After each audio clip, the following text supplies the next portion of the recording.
মমতা ব্যানার্জি নিজের বুথে অন্তত 200 ভোটে মিত্র ইনস্টিটিউশনে হারবেন, আমার কথা রেকর্ড করে রাখবেন। মমতা ব্যানার্জির পাশের বাড়ির ভদ্র মহিলা আমাকে দুপুরবেলা যখন দেখা হয় মিত্র ইনস্টিটিউশনে, বলে আমি বাড়িতে আজকে পাবদা মাছ করেছি, আপনি খেতে আসুন। এটা আমার সাজানো ড্রামা নয়, অনেক সাংবাদিক বন্ধুর সামনেই তিনি এই মন্তব্য করেছেন।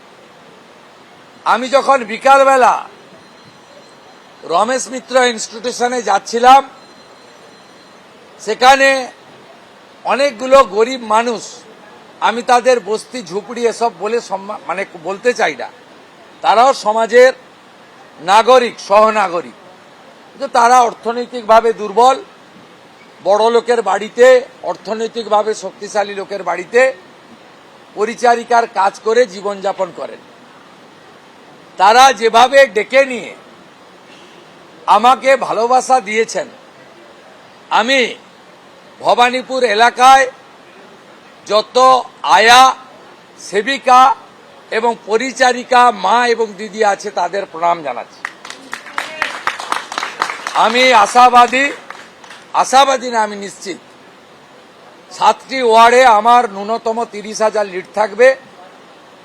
মমতা ব্যানার্জি 10 থেকে 12,000 লিড পাবেন 77 নম্বর ওয়ার্ডে। ন্যূনতম 20,000 ভোটে এখান থেকে বিজেপি প্রার্থী জিতবেন এবং মমতা ব্যানার্জি দ্বিতীয়বারের জন্য হারবেন এবং কার্যত তাকে রাজনৈতিক বানপ্রস্থে যেতে হবে। আমি এই নির্বাচন কমিশন, রিটার্নিং অফিসার সহ সেক্টর অফিসার, প্রিজাইডিং অফিসার সহ পোলিং পার্টি,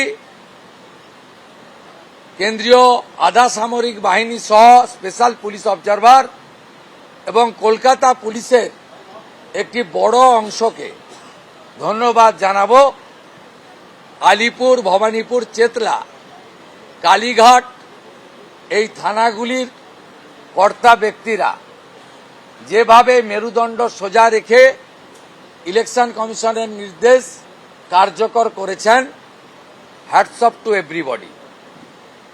আমাকে খিদিরপুরে এরশাদ নামে কলকাতা পুলিশের একজন বিয়াদব অফিসার একটি প্রশ্ন করেছিলেন, আমি তাকে চিনে রেখেছি, তার নাম নোট করে রেখেছি।